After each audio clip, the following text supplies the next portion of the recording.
with my MDiv, and part of that also included 1 year at Chongqing Divinity School, which is a divinity school in Hong Kong.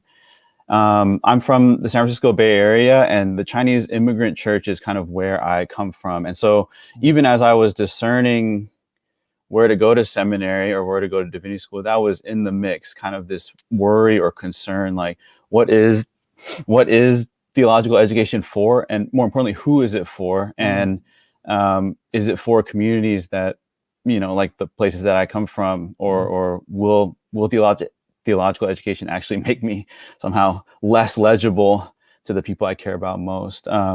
What I figured out in seminary is that it's actually that tension was there the whole time. But what I really loved and appreciated about being at Yale was that I really got to interrogate essentially my own ideas and to figure out where ideas come from, where theology comes from.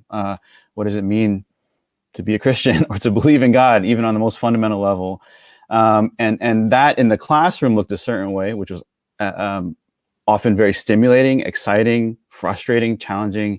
But where I feel like I was able to put those things all together was in the conversations I was having with my classmates and colleagues. And that to me was really one of the most important things, both in New Haven at Yale, but also when I was in Hong Kong, and to say, okay, we have these ideas, we have these theologies, we can break it all down now.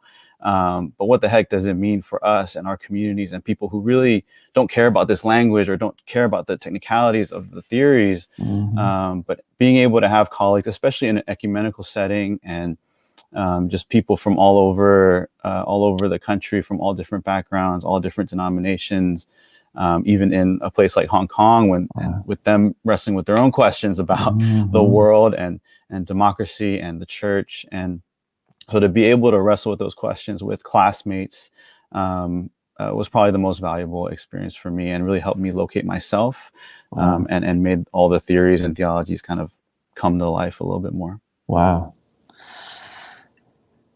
Thank you so much, Nate. Gosh, this is tempting to just stay on the appreciative mode the whole time because this is so rich already. Thank you. Tiara. Yeah. So one, I love what Ashley and Nate have shared so far. And I echo Ashley a bit with, first for me, I think, I gained a deeper appreciation of the biblical text in seminary. And some of that was through like Old Testament, New Testament studies. And some of that was through learning the biblical languages and coming to translate texts, not only for sermons, but also for fun, just to kind of more deeply immerse myself in them. I'm a preacher's kid. I've had a Bible since before I could read. And so being able to come to the text in a new way, it gets harder. So seminary kind of gave me the scriptures back in some really cool ways. And then, of course, motion censored lights. Let that do what it does for me. But I would say, secondly, while I was in seminary, I was also working full time in higher ed, and in a lot of conversations with people around just some of the cultural issues of our day, and being able to go back to like the doctrinal, the theological resources of the church, and doing that through directed studies with Suzanne McDonald and over at Western Theological, Bob Berry over at Providence College, kind of in collaboration with the seminary. Like those were meaningful experiences where I got to actually sit with a question for a semester and learn to do research at the MDiv level. And that taught me an important lesson about how to seek out the answers to those questions within the ministry context, that I think we're, as a culture, we're not short on words, but we're very short on like actual research and study and diligence in that regard. And so I really value that, the ability to do that in seminary was really meaningful to me. So, and a blessing to my congregation as well. So that's good. That is very good. Thank you so much, Jared. Chris. Hello, everyone. My name is Chris. I'm from Santa Clara. I graduated from Fuller Theological Seminary last year, and Yeah, really, really wish I could have taken Professor Aaron Defoe's Hunters classes. I was never able to, but I heard so many amazing things. So what am I most grateful for, and what have I benefited from the most? Very difficult question for me to answer. So I kind of come from a family that's in this business, so to speak. Like my great grandma got her master's in Sunday school, because that was like the highest degree she could get at the time. Then my grandpa was a printer, missionary printer during Cold War in Europe. And my parents grew up or raised me in Turkey on the mission field. And they have 3 degrees from Fuller between the 2 of them. And my mom did her dissertation on appreciative mentoring using appreciative inquiry. So this is like part of me going to seminary was like, what's all this about? What's going on? And as a kid, I noticed very much at a young age that the scriptures opened up to me. I remember articulating that to myself and wondering what's going on here. Why am I understanding or getting something that other people seem to wrestle with a little bit more? And I'd say the biggest thing that has helped me in my education at seminary has been like is getting infected with the Spirit. And I come from a charismatic background, and so that's going to come up later as something that I'm looking for. But like putting some meat to the Spirit. And looking and seeing how people in flesh and embody what God is doing and the revelation and the story that God is walking and writing with humanity. Historical consciousness probably is the number one thing that I've taken away from my seminary education. And like I kind of ended on studying post-colonialism, and that was like a beautiful way to finish my degree because it was like, oh, so many things coming together. Really, really felt that was really, really important. And that was probably the biggest thing is like, why have things happen the way they have happened? How did we get here? How did we get to this place where we have theological institutions doing the job that they're doing? How have churches ended up where they are? How's youth ministry? All this stuff. It didn't just appear out of nowhere yesterday, but it was like it gradually evolved with real people making mistakes and doing their best and being saints. And here we are. So that's really probably helpful. That's probably the biggest thing is just how did we get here and what's going on and what's the next step? Yeah. Great. Well, thank you. I have to just confess, I'm so tempted to engage every one of you in interview style conversation. I'm restraining, because that's not the purpose. Donald, could you share? You're free to share from your own experience with theological education back at early Trinity days, but I thought it'd be interesting if you up for it to share from the kind of instructor side and the administrative instructor side. Sure. I just was at a denominational gathering a couple weeks ago. Of our folks, so got to talk to scores and scores of former students in the field and all over the world. It's always a joy. And it just was striking through pandemic, through struggles, through family, through suffering, through everything.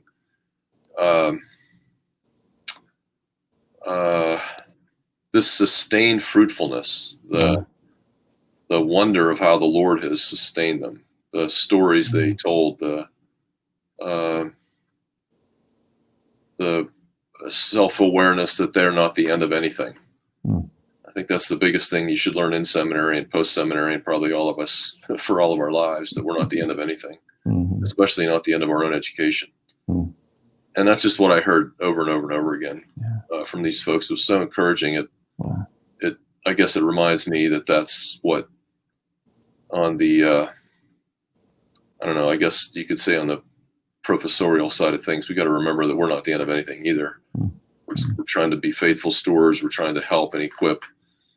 And when you have such an amazing opportunity to hear testimony after testimony of that, it's just so encouraging. I mean, it's just so encouraging to get up the next morning and go back to work. You see the Lord's faithfulness at work. So I just was a joy. Wow. That's great. Oh, wow. I feel like if I were a professor of anyone who shared up to this time, I would feel the same way. Ashley Badelli, share something from your appreciative inquiry of your theological education. Hi, everyone. Recently just finished my Master's of Intercultural Studies at Fuller this March, so it's very fresh. I think the most appreciative thing that I learned was basically how to contextualize the gospel and how every context provides something. So we're not going into a community expecting me to have the answer. It's like, what does this community already have, and how do we share or how is that? So you're more like an investigator instead of just like a pouring out kind of, I would say like colonization type of thing, where you're just like, I have the answers. This is my Bible. Everything you're doing is evil, right? It's trying to figure out, what does this community already have? How can I help this community articulate whatever they already have and bring them to share in the gospel truths, as well as in my courses, my professors kind of like reiterate that it's okay to have tension with different things, as well as having questions. I'm a youth group leader, so kids, right? And all my kids are teenagers, so it's like, well, why does this way? Why is that way? And me being okay in my leadership position and being able to say, I honestly don't know. What else do we know about God? What else do we know about the nature of God? And how do we kind of be okay with this, and not saying I have to leave my religion or leave my faith, but also being okay with saying, like, historically, faith has been used to harm a lot of people. And so being able to have both those things and not having to choose one or the other, I think has been really helpful. And then I would also say the emphasis on spiritual disciplines. So I feel like a lot of times we know 3, right? It's like read your Bible, pray, and fast. And there's so many more that provides freedom to people, and that kids can actually, youth, I'll say youth, they're not kids anymore, but youth can actually appreciate, like, going on a walk and looking at nature, or so it's like Visio Divina, and just making it more practical instead of it just being like Bible knowledge or trying to decipher certain things or finding out different languages, just more practical. Wow. Well, thank you so much. Now, Aaron, Dr. Defoe, I feel like I hear you. I see you going rah rah rah each time Fuller's mentioned. Now, what can I say? These are our people. I can be proud of.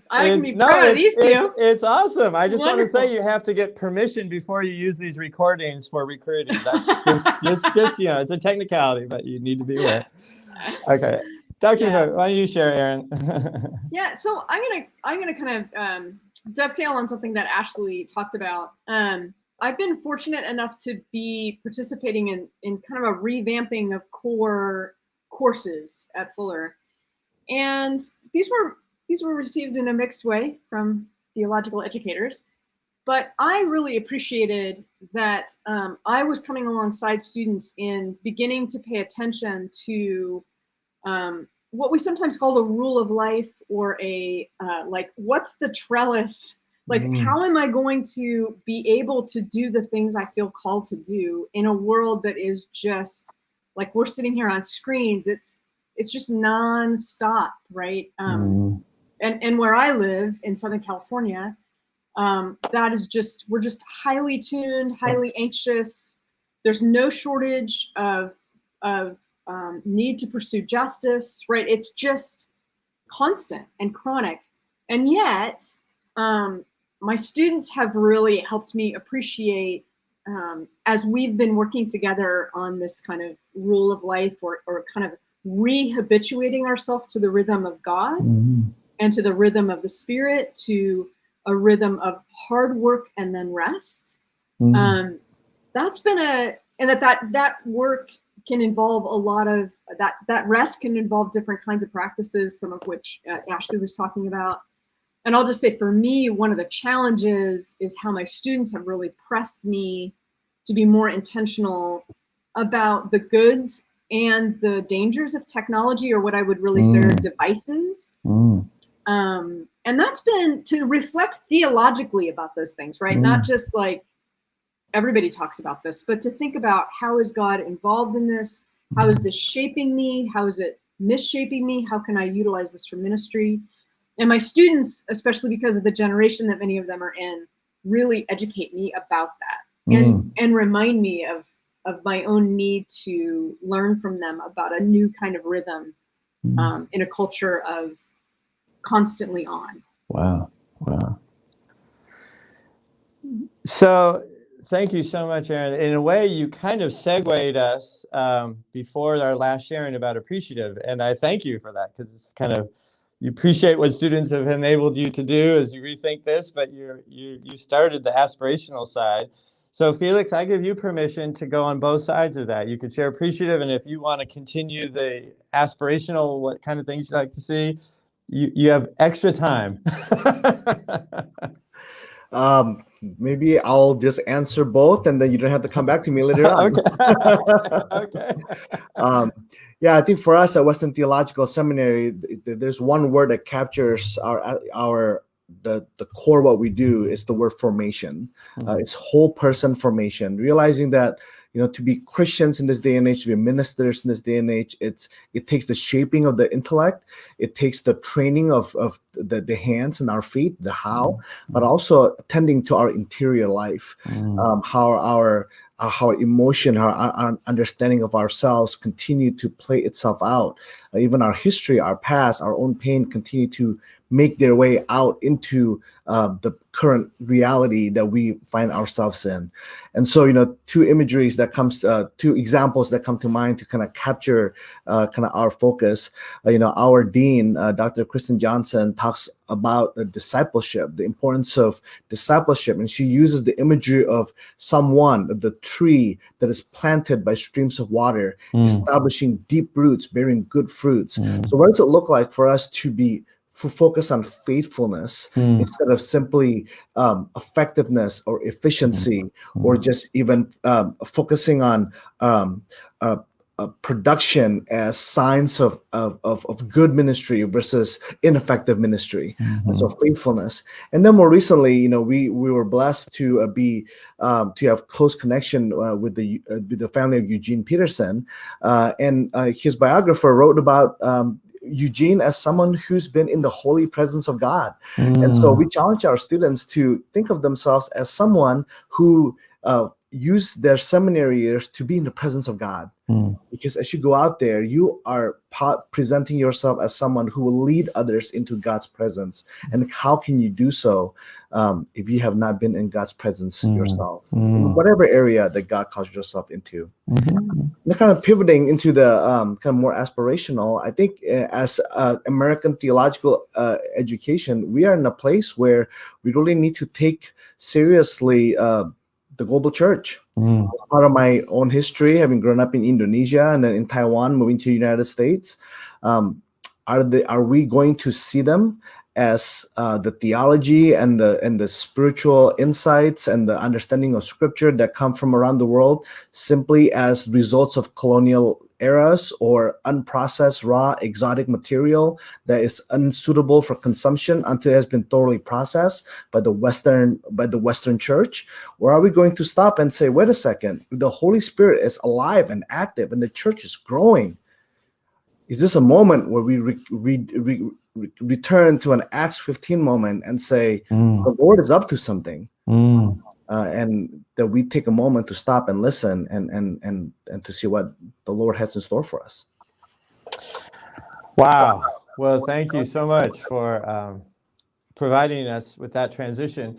Initially, I thought that we would each share some aspirational thing, but I wonder if we could build on what Felix raised about the global church, because to me, that whole topic raises just one of the huge questions of our day. And I'm wondering if I could just open it up for anyone to just begin to weigh in on that crucial and just expansive topic of the global church, and what does it mean for us, especially we in the West, and in terms of theological education. Is there Anyone that wants to just build on that right now as kind of aspirational, because I just think it's worthy really of a whole discussion by itself, but let's just see where it goes.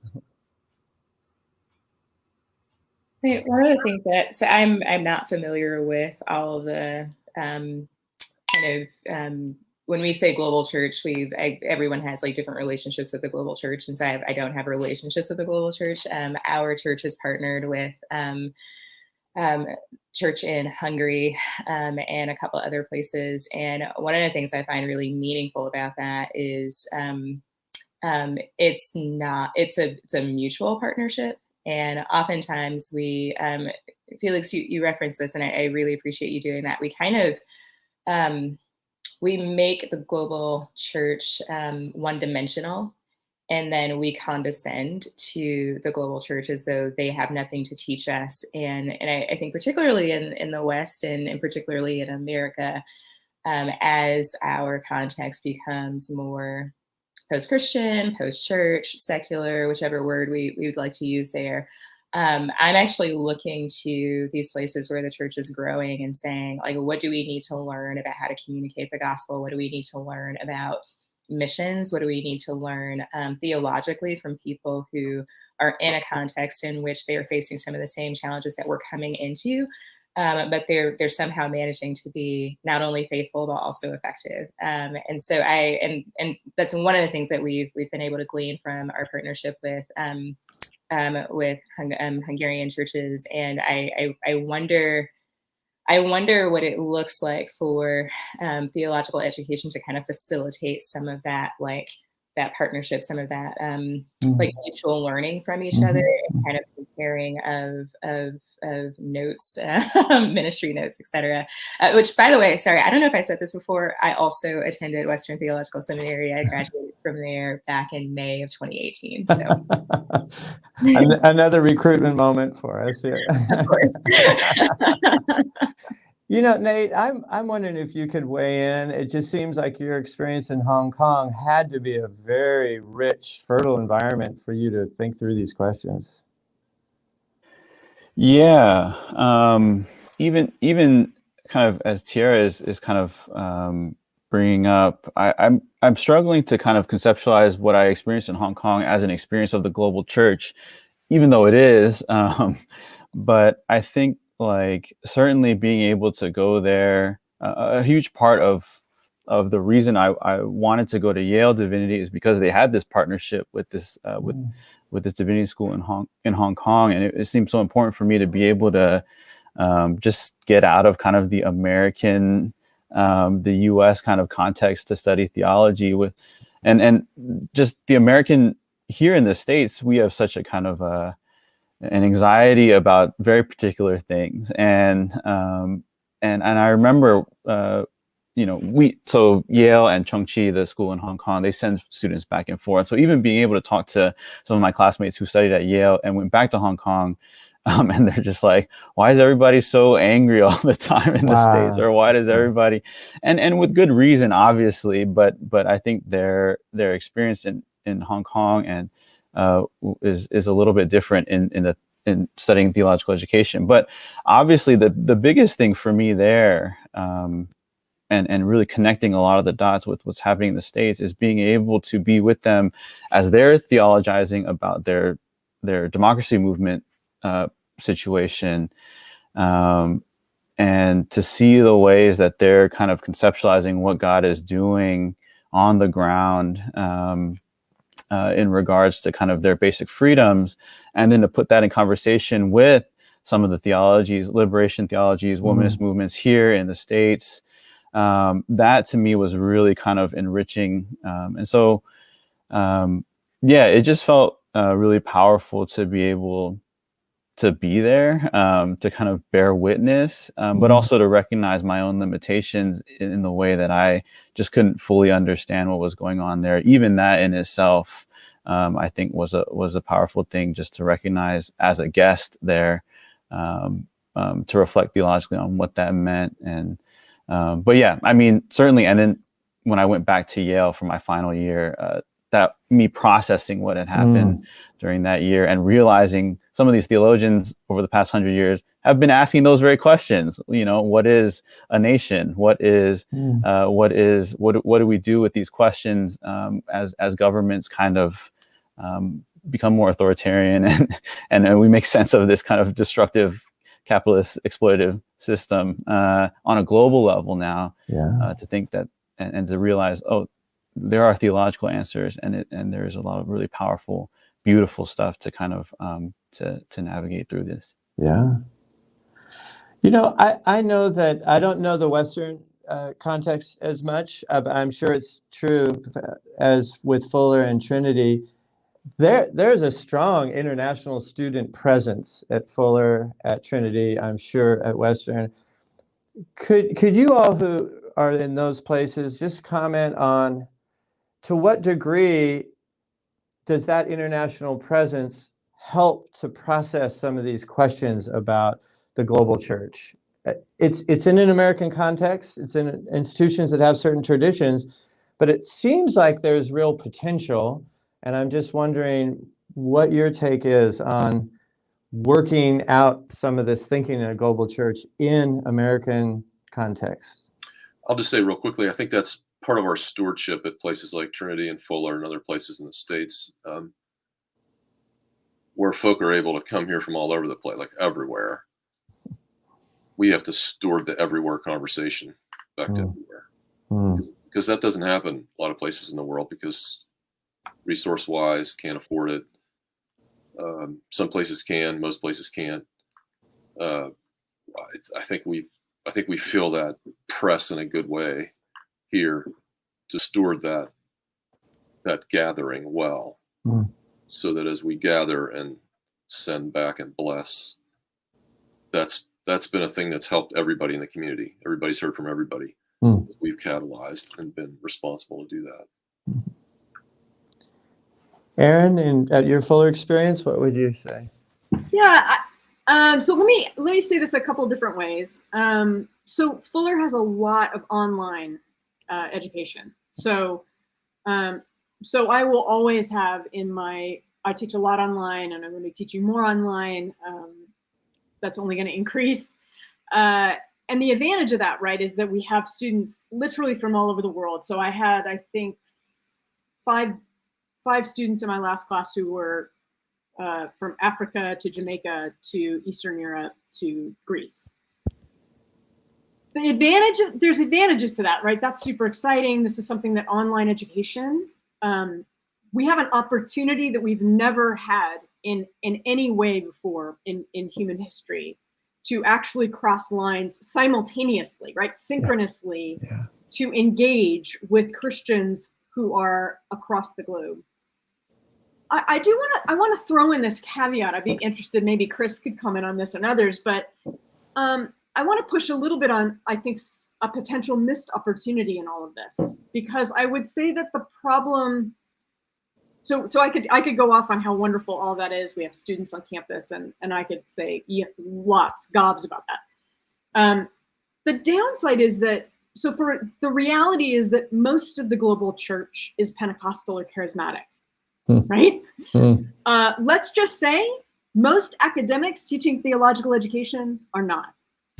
And so what that conveys is often it conveys a real disregard, either by absence, simply not regarding Pentecostal and charismatic experience, or worse, right, that we're trained as academics to kind of send signals, right, that you're not really intellectual, you're not really to be taken seriously, you don't really believe in that demonic stuff, right? And that tension, what I would say that one of the challenges of that technology will offer us is to ask, what does it really mean to live into Paul's statement that we actually are a body, so that it's not a one-way exchange. It's great. People are hungry for theological education, and a lot of that comes from the West right now for a whole host of reasons, right? But the real danger there is that if we don't change the way we teach and our openness to what theological education is and the sources of that, that will be a greatly missed opportunity. And I think I'm just naming one aspect of that is this this lack of openness to how the Spirit for most of the global church works. So I don't know what others of you would say about that. That's kind of an appreciation and wow, I think this is a big problem actually for most Western education, even my international faculty, right? Because they've been shaped more or less by the West. Exactly. So they've learned how to disregard their own experiences and disregard some of those connections, and to reconnect those, I think, is one of the great challenges facing us in the 21st century. Wow. Chris, you've been called out. Yeah, thanks. So I had a conversation with one of my colleagues last week. He's the field director for South America and Uruguay. And he was talking about how he's been discipled and shaped by the internet. That a huge amount of his faith has been informed by YouTube, sermons, podcasts, worship experiences, all mediated through the digital medium. And I think that is actually the norm for my generation, millennial generation. I'm 33, is that we are being shaped and formed by the resources that are available to us for free. And this is kind of like my thing to pick, is that like the Western seminary system puts a price tag, an obstacle to receiving the word of God. And says, if you can pay $35,000 to $50,000, then you can benefit from our wisdom. And to me, that is a huge obstacle to receiving truth. And the Holy Spirit will not be denied. And so he's going to find whatever advantages he can to reach people. And that means free resources. That right now, I tell people that we are in the golden age of worship. Never before has more types of worship been composed, created, shared, and experienced than ever before in human history. And a lot of that worship experience comes like sandwiched between sermons or all on YouTube. Like I'm not like a Bethel Church, Reading Church, like wholesale practitioner, like believer, but I have been influenced by them for better or worse, because I know so many people who have been discipled by sermons that have been sandwiched in different worship experiences online. And so to me, it's like, I see seminary, some parts of seminary catching on to what the Holy Spirit is doing and like partnering with the Holy Spirit. And in other areas, it's like the Lord's going to do what the Lord's going to do, and we can either partner with them or we can miss the boat. And so I see like the internet is like driving, like allowing the Holy Spirit to just do things way outside of our boxes. So that's kind of like my response to that. Okay, so if I could just make this observation, it feels like we have global church related topic, we have technology and the church and generation responding, and then as part of the global, we have this Pentecostal charismatic disconnect with institutions. Could I add one more in there? I feel like a lot of times when we say global church, it's international. But what about within the States, the multicultural perspectives? And that's out of my own experience, I feel like that was lacking. And that's just sort of the whole story of traditionally white dominated formal education in the US. So now there's a few big themes going on. And so wherever you want to weigh in, Ashley, we haven't heard from you for a while. And then we'll go to both Ashleys because we haven't heard from them for a while, and share. So I have kind of had my feet in a few different churchy circles, and my MDiv, is in this PCUSA world, which is, we're the frozen chosen. We're like, or it's what it is. But my like worship life has been in an intentionally racially mixed community. And it was really interesting to me, Aaron, in particular, to hear your thoughts, because at my seminary and in the PCUSA, it's a very traditional educational model. Like, I'm imagining at Yale, it's probably very similar, but emphasizes in person. There are a few international students, but they've moved over here for this education. A few folks from Ghana. We have a lot of Korean students, but everybody is kind of being shoved into this same mold. And the ordination process there's a high emphasis on these pretty rigorous tests you have to take that are written, and essays, and there are all these things. And everyone in the denomination is really saying, like, we really want to like make sure that we have all different kinds of people in ministry positions.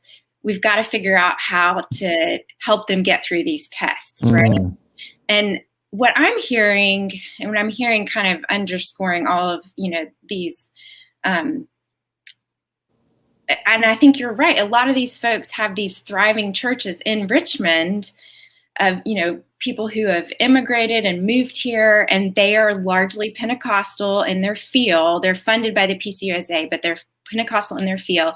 And there is this like coded kind of condescension towards them. And I really believe it's this like pathological white supremacy that we are uncomfortable. Nobody has the intent of looking at folks this way, but I do think there is this like, anxiety in all of us that if we let go of these educational standards that we have, somehow we're not going to be protecting our orthodoxy, or like, keeping our creeds in place, or, whatever it is. And to me, at least in my denomination, that's what I think it is. So, and I think in the United States, that's exactly what it is. So that is just what I wanted to share. Wow, thank you so much. Ashley Bedeli, and then I want to take it back to Felix, who got the whole ball rolling, just to get you back in the mix. Yeah, I feel like I appreciated Fuller's commitment to even talking about the global South and like what they're doing. And for me, being in America, I don't even know anything about that, right?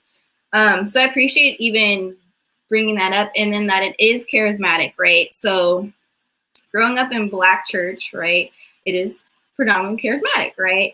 And so as I got older, I started to be like having my own issues with like, why does this happen here? Why does that happen here? And all these different things. And then I feel like even before theological schooling, I started to kind of be like, well, it doesn't take all that, or we shouldn't be doing X, Y, and Z.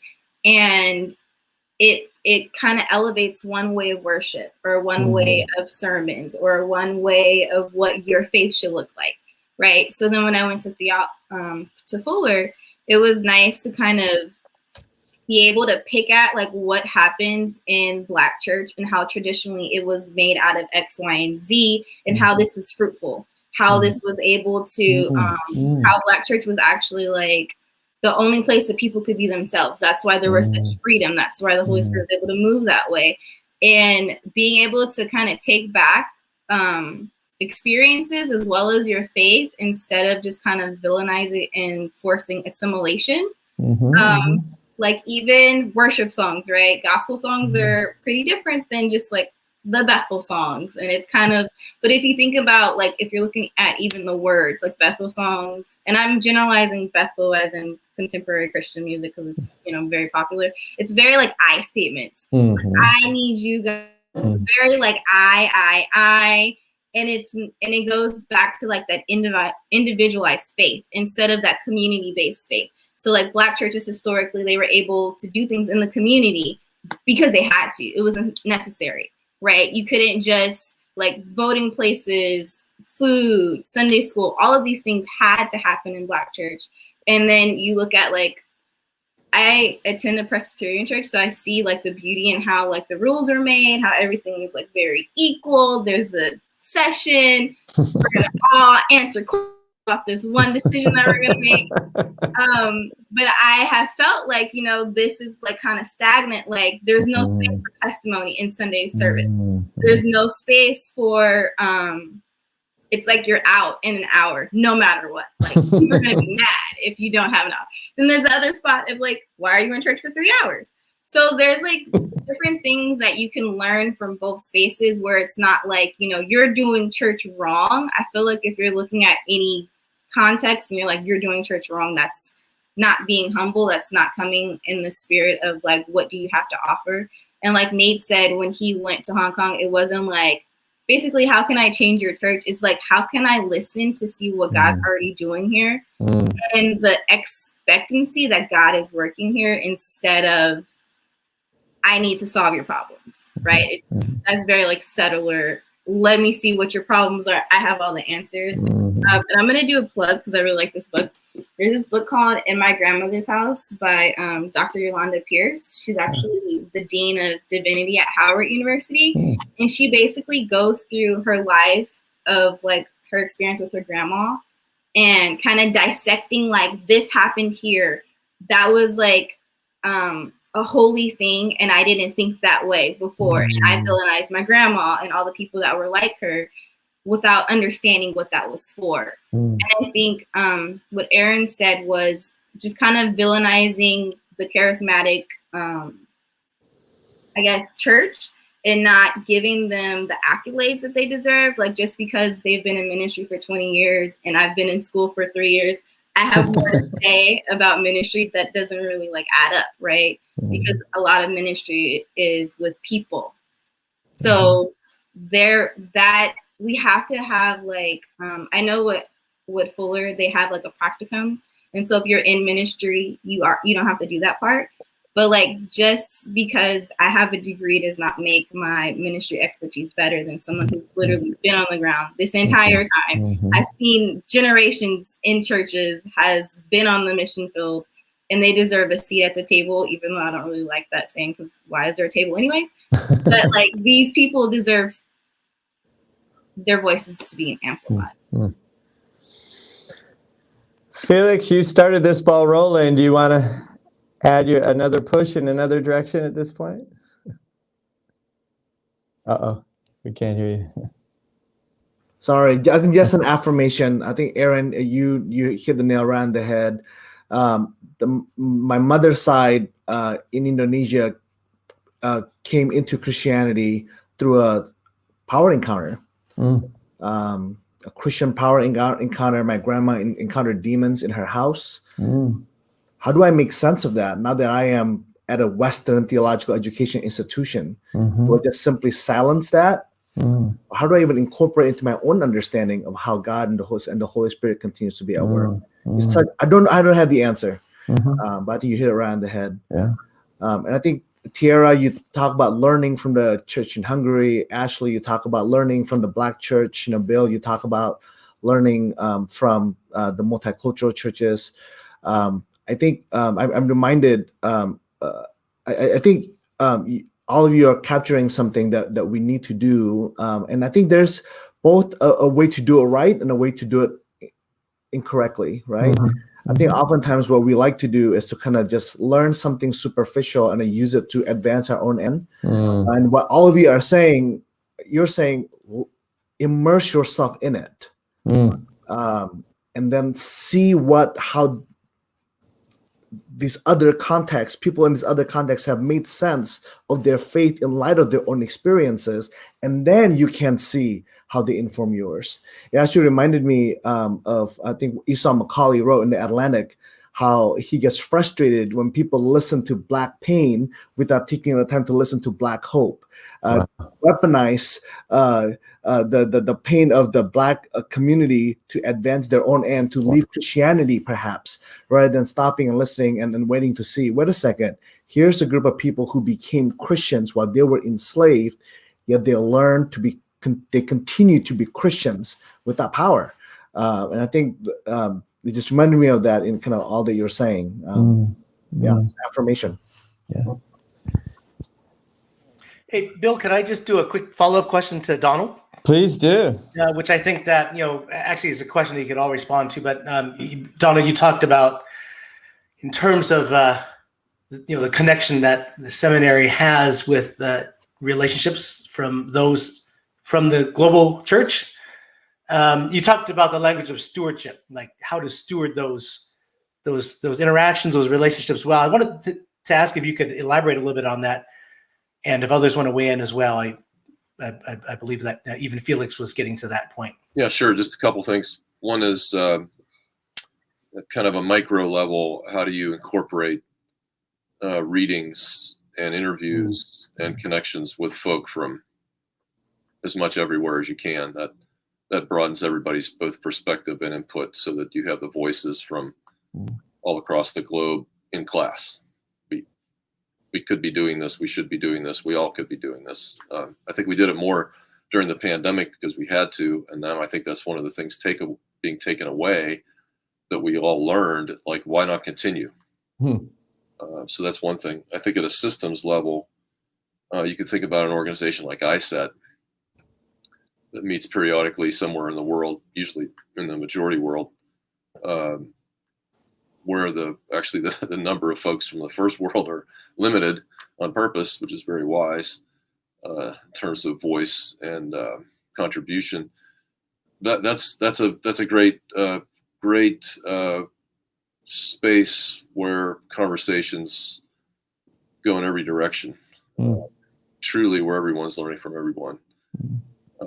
So that's at a systems level, micro level in the class. Those are just a couple of things that I experience and try to take advantage of as much as I can, and listen to other colleagues and listen to students and get to know them about who should we be reading about X, Y, and Z from where in the world that can be helpful.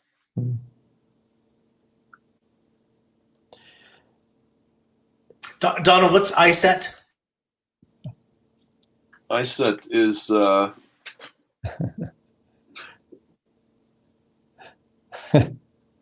thing that I have in my desk that I can't find.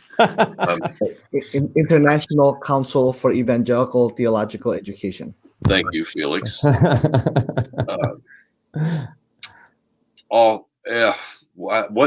places aren't represented, Felix? I mean, they're just every continent, every kind of institution, formal, non-formal, lots of layers, just outstanding group. Chair, did I see you earlier kind of giving a signal that you wanted to give some input?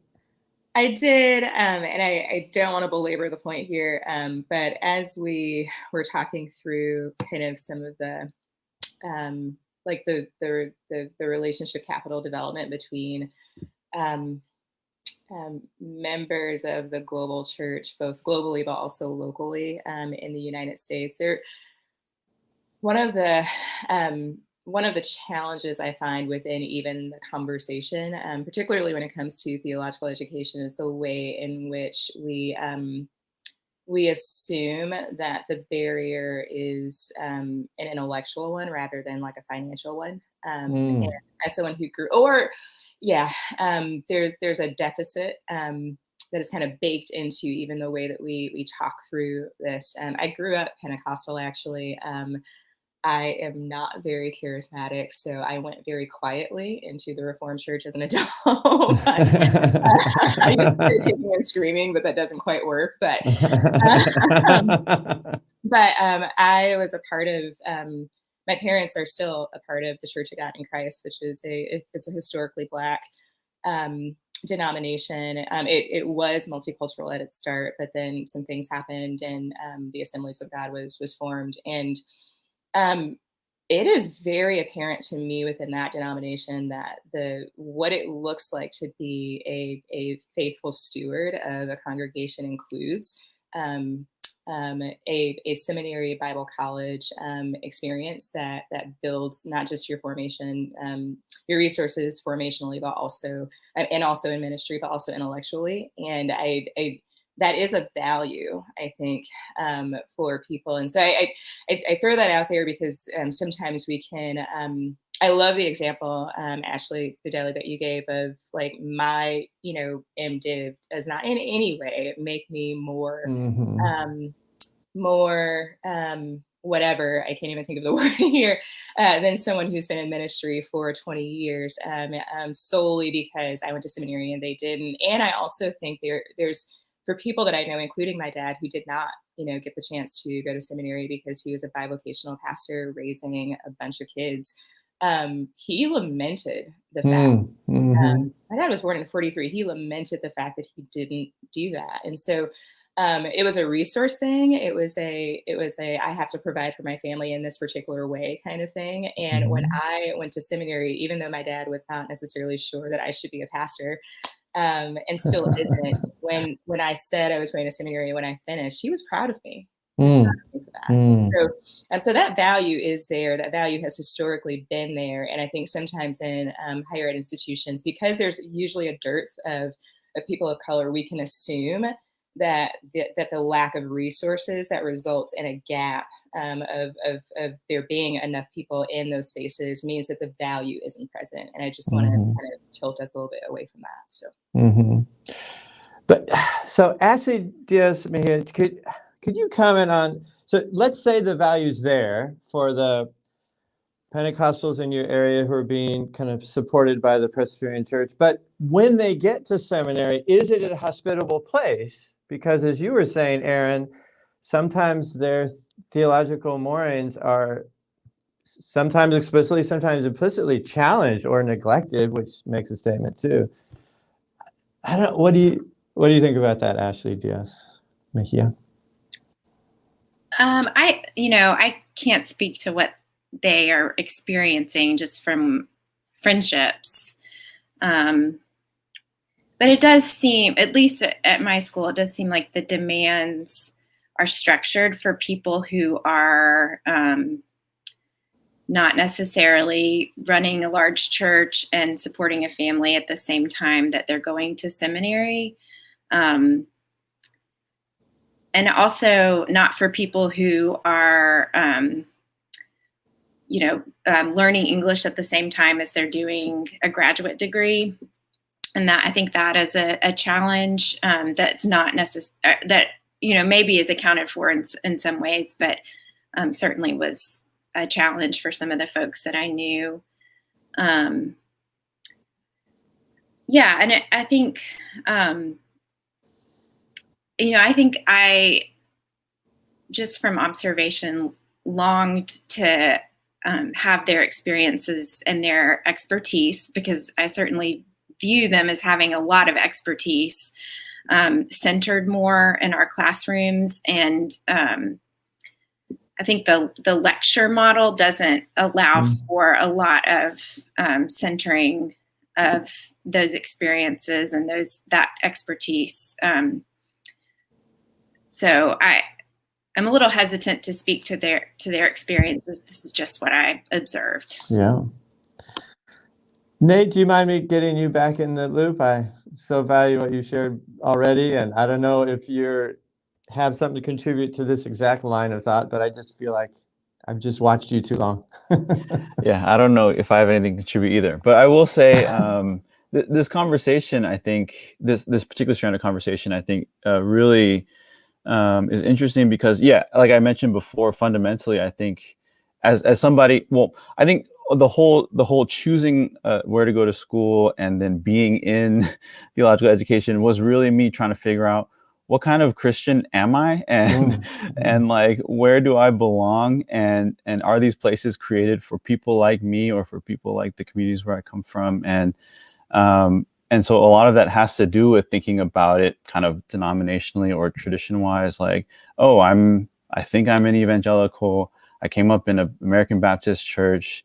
I'm now in a Yale Divinity, which has a very large kind of Episcopalian vibe, and that comes with all sorts of other considerations about race, about class, about the way that we do things, and the way that we talk about our faith. And so I think what I was really afraid of, and as I was kind of thinking about places like Fuller or Gordon Conwell, or places where I'm like, they're on the progressive end of an evangelical seminary spectrum, versus a place like Yale, which to me is kind of like, I don't know if that's my jam, or I don't know if that's a place where I might, or like I said before, like if me, after being there for 3 years, I'm going to come back to the people I love and care about, and they're going to say, who the heck are you? Why are you talking about God all your all highfalutin whatever vocabulary that you picked up at Yale. Oh, look at you, you know, like, so I think that was, my sense is that more and more the fundamental tension is that, you know, the irony is that these mainline Protestant institutions will give lip service to the kind of liberation that is actually happening in evangelical and charismatic spaces. Wow. But these kind of old institutions actually have no space for them, even though they say that they do. Wow. Or that they say that they want to. And but the irony again is that even many of these evangelical institutions, which actually are making spaces for, we can call it quote unquote more diverse student body, may not have the theological categories to equip folks to understand kind of some of the bigger forces that are kind of you know, dictating all of these things that we're talking about here. So, yeah, it puts us in a kind of tricky predicament, I feel like. And so I felt like because again, I had the privilege and the opportunity to go away for school for a number of reasons, I'm really grateful for that. And now the work for me as a pastor in a local community, again, is taking whatever I learned in this, you know, at Yale, kind of retranslating it and recontextualizing it and kind of putting it back into this evangelical space, which is a challenge. It's frustrating and it's weird, but yeah, I think it's one particular trajectory that I happen to be on. But I think we're all kind of making sense of that question, it seems, in some way. So, Aaron, you raised this question, and Donald, you made reference to this idea of stewarding this. I'm going to ask it in a blunt way. If someone, to use Tierra's case, do you go to Western, do you go in Kojic and come out reformed? Because you value the educational experience, but that the environment doesn't have the resources to affirm my tradition. And even the nature of the institution seems to filter out a lot of what I'm experiencing. And I'm just using that as an example for Western. Aaron, you raised the issue for Fuller too. And Donald, I'm wondering, even at Trinity, yes, we have them come in, but is the very nature of Trinity hosting that group affect the kind of interaction that happens? So any three of the theological education thought leaders, if you could weigh in on that, and then we'll continue to branch out. Well, I have lots of thoughts about that. That won't surprise those of you who know me. But let me say this. I think one of the challenges for all of us as educators, but especially those of us who actually believe that the Spirit is active in the world, in various cultures, classes, ethnic and racial groups. The challenge, I think, is to first to not tokenize that experience. So one of the things I tell my students, I teach ethics as my sort of main disciplinary hat. And I live in LA, right? There's over 200 and something languages spoken just in the Los Angeles school district, okay? So what I tell my students is I cannot tell you all of how what I'm teaching you matters. Your task with the Spirit is to take what I can offer you, which is very limited. It's valuable, I believe, right? I'm spending my life and vocation doing it. But your task is to then take that and you have to do the analogy, you have to work at that translation. And I need to work at giving you illustrations that are varied, concrete, right? But varied. So that's my task. I think that's part of what Donald was talking about stewarding, right? I think we mistake throwing out a lot of diversity. I would say my institution sometimes does this, right? We're very proud of being so diverse. But that diversity doesn't actually have legs and actually facilitate an empowerment for people within their context or to their people, say, even within my own city.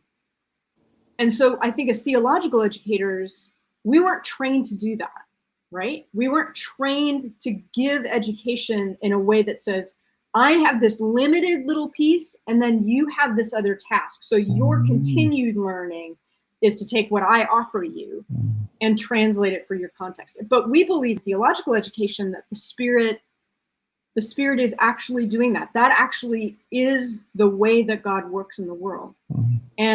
But to retrain ourselves as theological educators, the way we teach, the illustrations we offer, the way we invite students to tell their own story, bring their own tradition into the classroom, see that as a resource, sometimes critically. I mean, I've certainly done that with my adopted tradition and my tradition of my birth.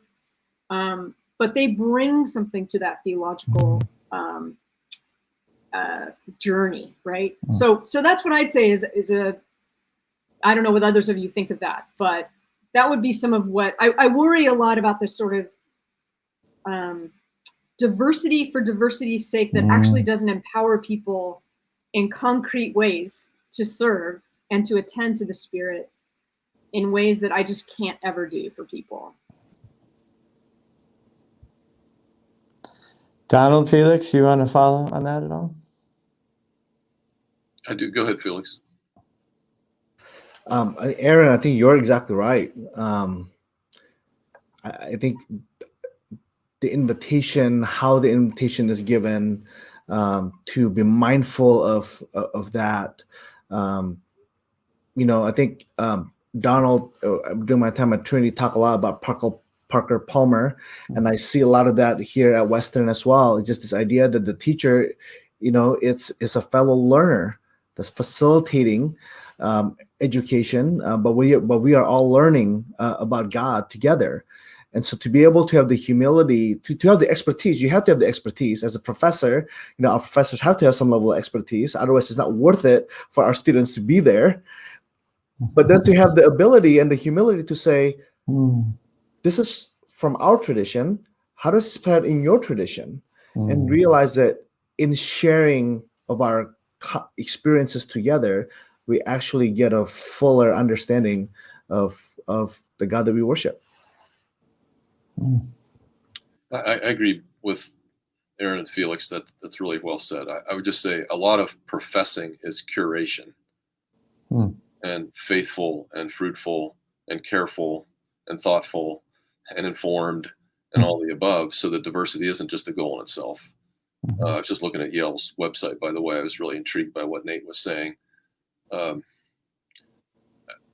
Yale's critiqued itself from the inside. I mean, Wolf and Grossman wrote a book from the inside out, not just about themselves and their own school, but the rest of us too, about the incoherence of the curriculum, for example. If you have an incoherent curriculum, not much is going to happen, actually, to fulfill your mission. That's one of their primary critiques, which I agree. I agree with that one. But I also agree that, again, curating in a stewardly way, this is hard work. I mean, this is not, do not try this at home. It's really good work, and it's satisfying, but it's also necessary. I'd say all the above. I know that we have 20 minutes left for our scheduled time, but I think it would be wise if I could get each one to share kind of a final statement from this time, either an insight, a point that you'd like to reaffirm, or some kind of future discussion you'd like to have, whatever it is that you'd like to be, and then with whatever time we have left, we could interact around that. But I just want to make sure we give space for everyone, because this has been so rich and there's been so many directions there. But could you just, and it feels like we've gotten to this really great point of saying that everyone needs to take their theological education and sort of work out their salvation with fear and trembling in their local context. But if we could start that, I think I'll just go in the same order and start with Ashley. Just any final comment, statement, future conversation you'd like to have, observation, maybe even a question for someone else, but kind of make sure you have a final chance to give some good input.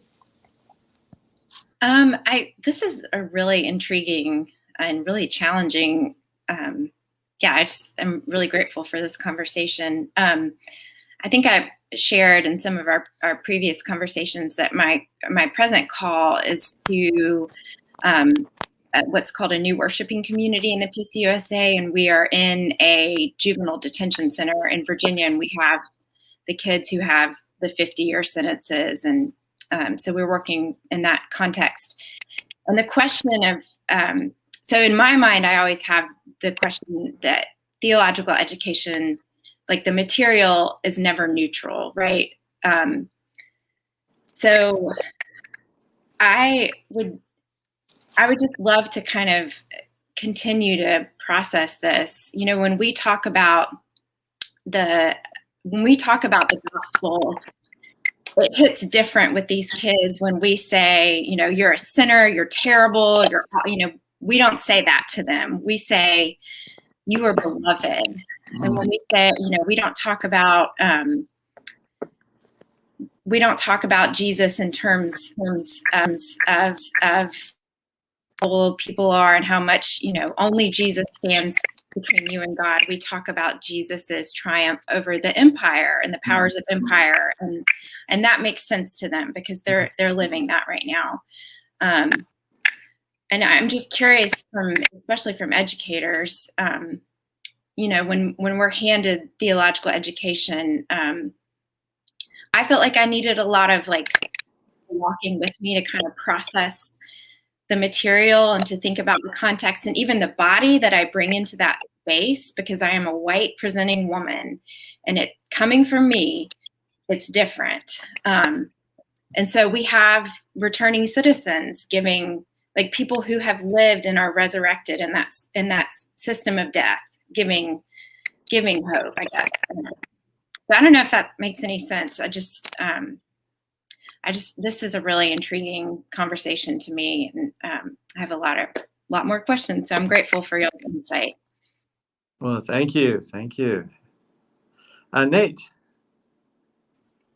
Yeah, I don't have much more to add, only just to say I really appreciate this conversation and everything that everyone has shared. I think my hope is that I do kind of feel like both in the evangelical seminary and in a kind of mainline denominational divinity school space, like, it feels like things are kind of at an inflection point. Maybe it's felt that way for a long time. I don't really know, but which I think is a function of feeling like the church is at an inflection point, and the old systems are kind of falling apart.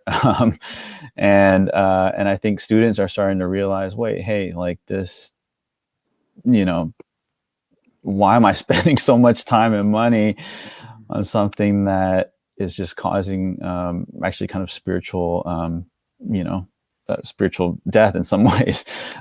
So I still obviously believe very much in the power and the beauty and the potential of theological education. But I'm grateful for spaces like this, and to know that there are spaces that folks are really trying to try new things and to listen and to change things up. But I think as things get changed, obviously there will always be tension and pushback. But I feel like really honest, candid spaces like this, are really helpful. Tiara. Yeah, I actually agree with Nate. I do think we're in a very interesting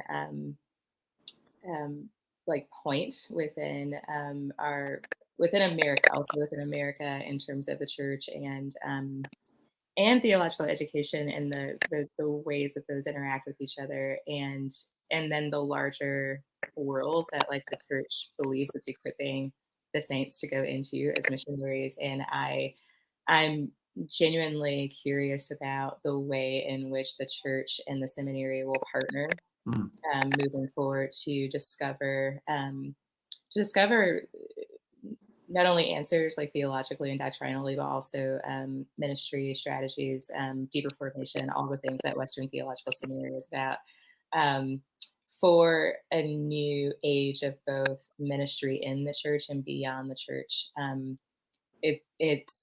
There's chaos, it feels, within our world, but I think we we believe that God, according to Genesis, orders the chaos, and so we get to participate in that, and we do that best when we're partnering with each other. And so I'm hopeful, and I get to participate in things like this because it sounds like we want to do that work with God, to participate in that. So yeah, this has been great. Oh, good, thank you. My order got changed on my screen, so if you don't mind, I'll go with my order. Felix, if you could have your final statement.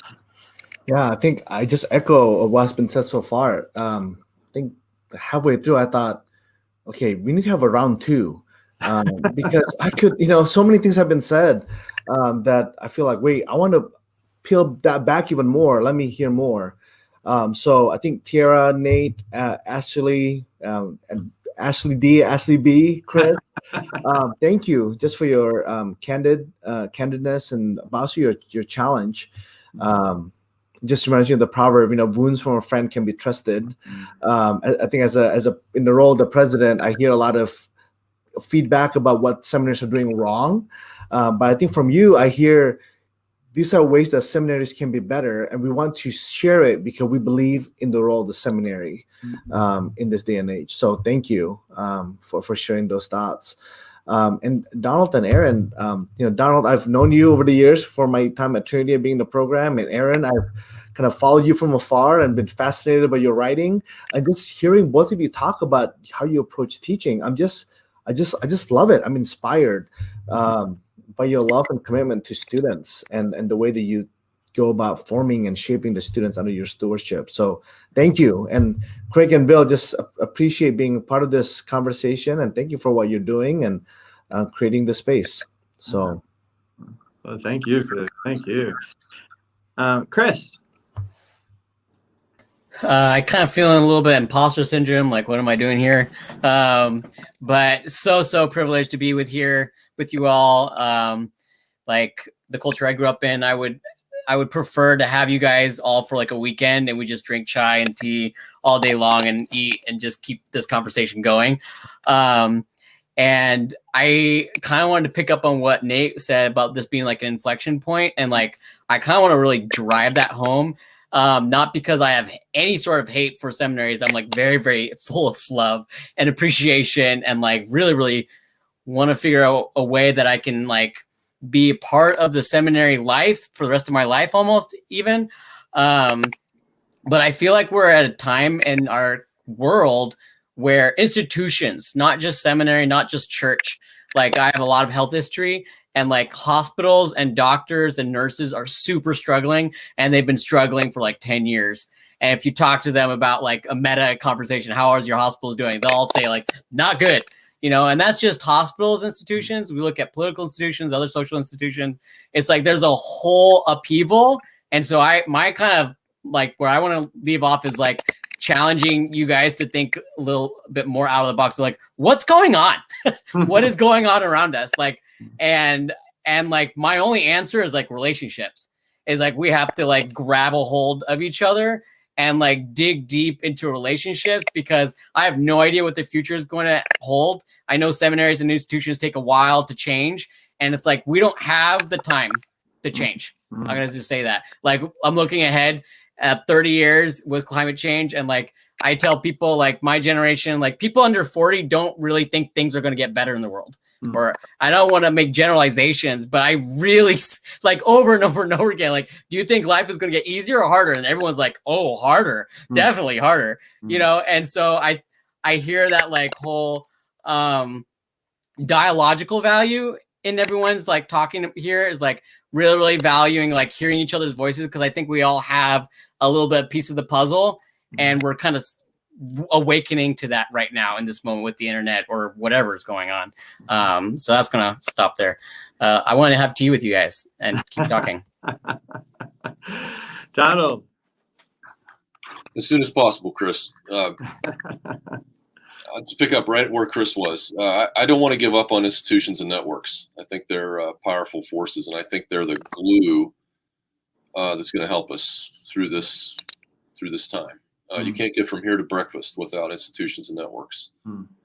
What would it be like for the church to recover and to lead in that conversation, and to for every 5 minutes we spend fussing at each other, we spend 3 hours trying to pursue partnership and connection and so forth, and encouragement. I think listening and visiting is really key as we get back together.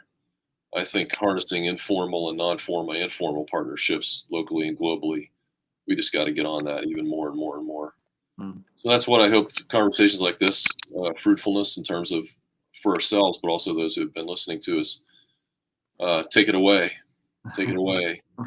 and look at the space God has you occupying, and steward it. Amen. Ashley Bedelli. Yeah, I don't think I have anything more to add either. I'm just so happy to be in the presence with you guys and being able to learn from people in like real time, because I did do online school, so it's like nice to have people to talk about things with. I would say that I think what I appreciate from this time in church culture, it's like necessity and desperation to get down to like the nitty gritty of like what does it mean to be Christian now? What does it mean to have a church body? What does all of these things need to be, and like how important they are, instead of just kind of doing. I don't think anyone is stuck in simulation mode anymore because of COVID and all the things that have happened. Everyone is trying to be more intentional, and I think it's an opportunity for church and our theological institutions to be more intentional. And with our intention being focused on the Creator, how much more fruitful can our ministries and our relationships be? Thank you. Aaron, you get the last word. Boy. Okay, so I'm going to say a couple things, or try to say a couple things here. One is that I have this favorite phrase. I think it's from Anthony Thistleton, which is, other disciplines try to say something, try to say everything about something. So other disciplines try to say everything about something. Theology has something to say about everything. and the reason that that's a favorite quote for me is that it could feed the arrogance of theology. But it's the conviction that I have that God matters. God continues to matter. God is active in the world, but we're not trained to see it. And in a secular world that is decreasing, that skill, that openness to the Spirit, people are hungry for God, but not knowing how to access God. The internet has changed our lives tremendously, as we've been talking about. So one of the things I like to do with my students is give them a scenario that kind of shakes that up. Ashley, I also volunteered in Central Juvenile Hall and with kids who were being tried as adults. And that's the kind of shakeup. Like, what difference does God make? What difference does the gospel make in a context like this? This isn't clean, right? If it matters anywhere, it should matter here, right? And we need to facilitate, as formal theological educators, I think, much more openness to being disrupted by those kinds of questions. Because I'm convinced that around things like race, all aspects of justice, we have a lot of heat about that, but we don't yet have the wisdom, I think, that the Spirit and the gospel brings. We don't yet have, it's not enough to be incensed. It's not enough to be angry. Those things are important, right? But does God have anything to say that is good news to a world that is wondering, how in the blank do we get out of this fix we are in as a people?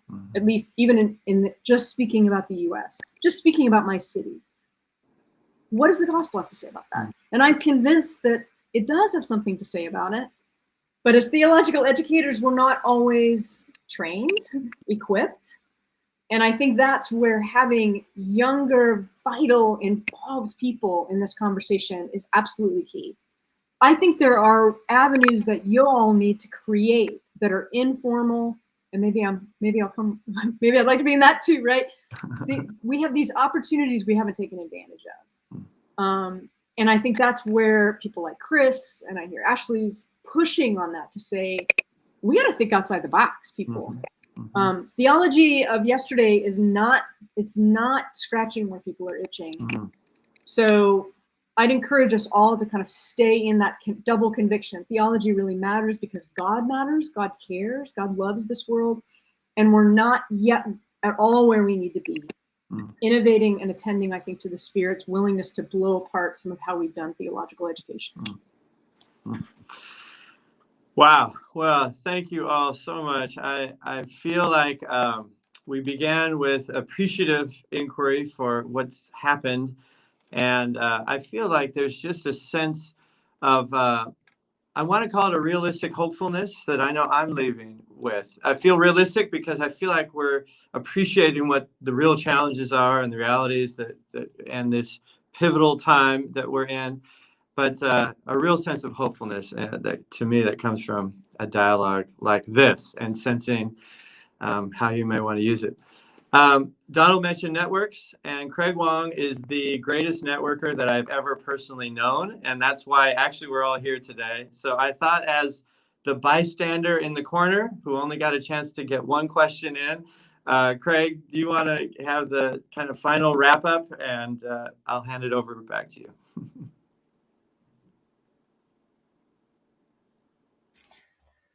Thank you so much, Bill. You are the master MC, so I'm so grateful for what you've done this afternoon. Thank you so much, Bill. Well, it's been really wonderful, and Chris, I agree with you that we are actually a community. We are a community of imposters, but at the same time, I also think that all of you are just brilliant. I just have so appreciated this conversation, and I am with Felix. I'm hoping that you will be open to a part 2 of this conversation. I really do. I mean, so much has been raised, and there's so much more to talk about. And I'll expect me to twist all your arms to have a part 2 on this. I really appreciate this, and I really hope that this has been a blessing to all of you who have been tuned in. I am going to be sending out an email to all of you who attended and who signed up for this, because I'd love to get your feedback as well. I'd like to hear what was helpful about this conversation. And as Bill had also put out there, where could this conversation go, or what are the burning questions that you have that come from this conversation? And so there will be opportunities for all of you viewers to really weigh in on that question. Looks like we just lost Bill. Thank you so much again. As you can see on the little banner below, if you are able to give and contribute to the work of Ecclesiae, would very much appreciate that. But again, we just want to thank you so much for coming, and we hope to see you again. God bless you. Yeah. And we'll send out chai tea so that everyone can drink their tea for next time. There you go. Can it be noted, we started on time and we ended early, 10 seconds. So there you go.